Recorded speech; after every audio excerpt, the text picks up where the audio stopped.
আসসালামু আলাইকুম রহমতুল্লাহ ওবরকাত। সম্মানিত দর্শকবৃন্দ, আসুন আমি মোহাম্মদ ওয়াসিম আহমেদ গাজী আজকে মধ্যপ্রাচ্য বিষয় নিয়ে একটু বিশ্লেষণ করা যাক। মধ্যপ্রাচ্যের ব্যাপারে কিছু তথ্য। নবীজির হাদিস আমরা জানি, অনেকে শুনছি। ইয়ামিন দেশের ব্যাপারে নবীজির দোয়া আছে, তার বাস্তবতা আমরা দেখতে পাচ্ছি। মধ্যপ্রাচ্যে অশান্তির আগুন জ্বলে যাচ্ছে। আমার ধারণা, আমার ক্ষুদ্র জ্ঞানের ধারণা, এই বিষয়টা হয়তো বা সামনে আরও জটিল আকার ধারণ করতে পারে। এখানে ম্যারপ্যাচ বেজা গেছে আমেরিকা, ইসরায়েল, ইয়ামিন, ইরান। আমেরিকার মূল লক্ষ্য হলো ইরানকে ঘায়েল করা। এখন আমার দৃষ্টিতে আমেরিকার সবচেয়ে বড় এখন শত্রু প্রতিপক্ষ হলো চীন আর ইরান। ইরানকে ঘায়েল করার জন্য, রাশিয়ার মাথা ঠান্ডা রাখার জন্য ইউক্রেনে কিন্তু আমেরিকা সাহায্য বন্ধ করে দিছে, যার কারণে রাশিয়া ঠান্ডা হবে, রাশিয়া বেশি আঙ্গুল তুলবে না আমেরিকার বিরুদ্ধে। এরকম একটা পরিস্থিতি করার জন্য অন্ধভাবে রাশিয়াকে সমর্থন জানাচ্ছে। যেই আমেরিকায় ইউক্রেনকে যুদ্ধ লাগিয়ে দিল রাশিয়ার বিরুদ্ধে, সেই আমেরিকা এখন সরাসরিভাবে পিছু টান দিচ্ছে, প্রকাশ্যভাবে। এটা সবাই আমরা দেখতেছি। এদিকে আবার আর একটা জটিল ঘটনা ঘটেছে, এটা আপনারা অনেকে জানেন যে বেশ কিছুদিন আগে গাজায় হামাসদের সাথে আলোচনা করছে ইসরায়েলের প্রতিনিধি ছাড়াই। আমেরিকা সরাসরি হামাসদের সাথে আলোচনা করছে। এটা করার কারণে ইসরায়েলের মধ্যে একটা সন্দেহ ঢুকে গেছে, কি ব্যাপার, যে আমেরিকা ইসরায়েল ছাড়া কিছুই বোঝে না, সে আমেরিকা ইসরায়েল ছাড়া কেন আলোচনা করতেছে। তো এখানে ইসরায়েলের মাথা বা ঠান্ডা রাখার জন্য এই বেশ কয়েকদিন থেকে ইয়ামিনে বোমা হামলা করতেছে বিশালভাবে। ইয়ামিনে বোমা হামলা করতেছে, খুব মর্মান্তিক অবস্থা হচ্ছে। পাশাপাশি হামাসে আবার আপনার ইসরায়েল চুক্তি লঙ্ঘন করে সমঝোতা চুক্তি ভঙ্গ করে যুদ্ধ ভঙ্গ করছে। হামাসে তারা কষায়ের মতো মানুষকে মারতেছে, মুসলিম ভাইদেরকে মারতেছে। ইসরায়েলের মূল লক্ষ্য হলো যে ইসরায়েলের প্রেসিডেন্ট বেনিয়ামিন নেতানিয়াহুর মূল উদ্দেশ্য হলো দুটা। ইসরায়েলদের মূল উদ্দেশ্য হলো একটা, আর ইসরায়েলের প্রধানমন্ত্রী যা বর্তমান, তার লক্ষ্য হলো দুটা। একটা হলো যেটা সবার উদ্দেশ্য, সেটা হলো যে তারা ইসরায়েলের রাষ্ট্র সীমানাটা বৃদ্ধি করবে। মাঝে মাঝে কিন্তু তারা সীমানা অনেক বড় বেড়া দেখায়। সৌদি আরবের অঞ্চল, জর্দান, সিরিয়ার অঞ্চল, মিশরের কিছু অঞ্চল নিয়ে একটা ইসরায়েলে তারা গ্রেট ইহুদি রাষ্ট্র তৈরি করবে, এরকম তাদের পরিকল্পনা। এটা ইসরায়েলের রাজনীতিবিদদের উদ্দেশ্য। আর ইসরায়েলের প্রধানমন্ত্রীর উদ্দেশ্য এটার পাশাপাশি আর একটা, সেটা হলো যে যুদ্ধ যখনই লাগা দেওয়া হবে তখনই ইসরায়েলের প্রধানমন্ত্রী ক্ষমতায় থাকতে পারবে। কারণ ইসরায়েলের প্রধানমন্ত্রীর পায়ের তলে মাটি নাই। ইসরায়েল নাগরিক তারা ইসরায়েলের প্রধানমন্ত্রীর উপর অসন্তুষ্ট।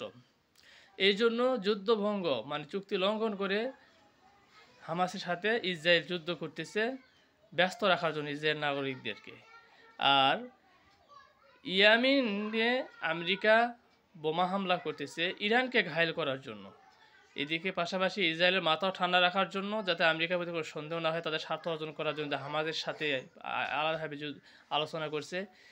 এই জিনিসটা যেন ইসরায়েলের মধ্যে কোনো সন্দেহ না আসে, এই হিসাবে ইয়ামিনও যুদ্ধ করতেছে এবং ইরানকে ঘায়েল করার জন্য ইয়ামিনের সাথে সরাসরি হামলা করতেছে। তা আল্লাহ পাকের মেহেরবানি, সুসংবাদ হলো যে আজকের খবর যে ইয়ামিনের হুতি যোদ্ধারা চতুর্থবারের মতো যুক্তরাষ্ট্রের যুদ্ধজাহাজে আক্রমণ করছে। এছাড়াও আজকে রাতের খবর যে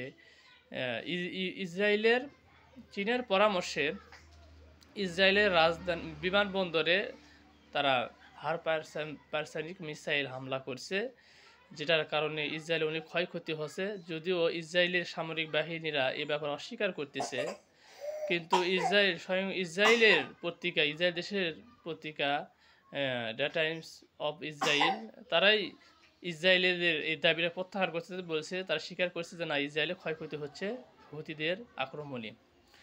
তো এখানে আর একটা দুঃখ বিষয় সংবাদ হলো, আমাদের মুসলিম ভাই কিছু দেশ ইসরায়েলের পক্ষ নিয়ে কথা বলতেছে, যেমন সংযুক্ত আরব আমিরাতের একটা খবর শুনলাম।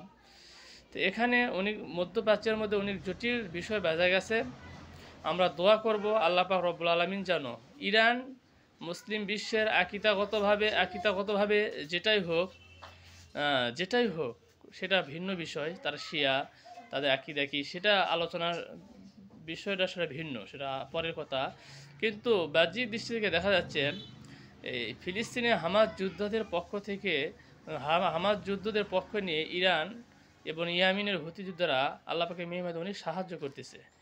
আমরা দোয়া করব এই সমস্ত ভাইরা যেন হামাস যোদ্ধা যারা মনের শান্তি মতো রোজা রাখতে পারতেছে না, রোজার মধ্যে শিশুদেরকে অতিরিক্তভাবে মানে হামলা করতেছে, অন্যায়ভাবে মারতেছে। আজ জাতিসংঘ বিশ্বের বড় বড় মুরুলদের কোনো মুখের কথা নেই, কোনো বিবৃতি নেই যেটা মানবতার বিরোধী হচ্ছে, যুদ্ধ অপরাধ হচ্ছে, কিছু নেই, সবাই লক্ষ্য আছে। এত কিছু হওয়ার পরও তারা লক্ষ্য থাকে। এ সত্ত্বেও ইয়ামিনের ভাইরা যাদের ব্যাপারে নবীজির হাদিস আছে যে ইয়ামিনের দেশ থেকে আমি সুগন্ধ পাচ্ছি, এ সমস্ত ভাইরা যে এত বিশালভাবে ফিলিস্তিনের হামাস যোদ্ধাদেরকে, মুসলিম ভাইদেরকে সাহায্য করতেছে, এটা আমাদের সমস্ত মুসলমান ভাইদের জন্য কৃতজ্ঞতা থাকা দরকার। এবং আর্থিকভাবে অস্ত্র দিয়ে, সামরিক শক্তি দিয়ে, মৌখিকভাবে, আর্থিকভাবে সাহায্য করা দরকার। অথচ দুঃখের বিষয় হলো মুসলিম দেশের অনেক শক্তিশালী দেশ আছে যারা নিজের স্বার্থের জন্য নিস্তুপ মারা আছে, আবার অনেকে প্রকাশ্যভাবে মুসলিমদের বিরুদ্ধেই মুনাফিকি করতেছে।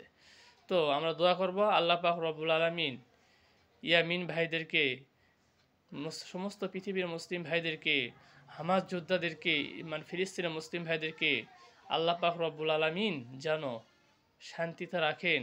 অতি শীঘ্রই এই হানাদার বাহিনী ইহুদিদেরকে, আমেরিকার কসাইদেরকে আল্লাহ পাক যেন পরাস্ত করে এই পৃথিবীতে ইনসাফ, শান্তির বাণী কায়েম করে আল্লাহ পাক রব্বুল আলামিন মুসলিম ভাইদেরকে যেন শান্তিতে বসবাস করার তৌফিক দান করেন। এই প্রত্যাশা ব্যক্ত করে আমি আমার আজকের সাধারণ জ্ঞানের রাজনৈতিক কিছু বিশ্লেষণ আলোচনা করে সমাপ্ত করতেছি। আপনারা সবাই ভালো থাকবেন। আসসালামু আলাইকুম ওয়া রাহমাতুল্লাহি ওয়া বারাকাতুহু।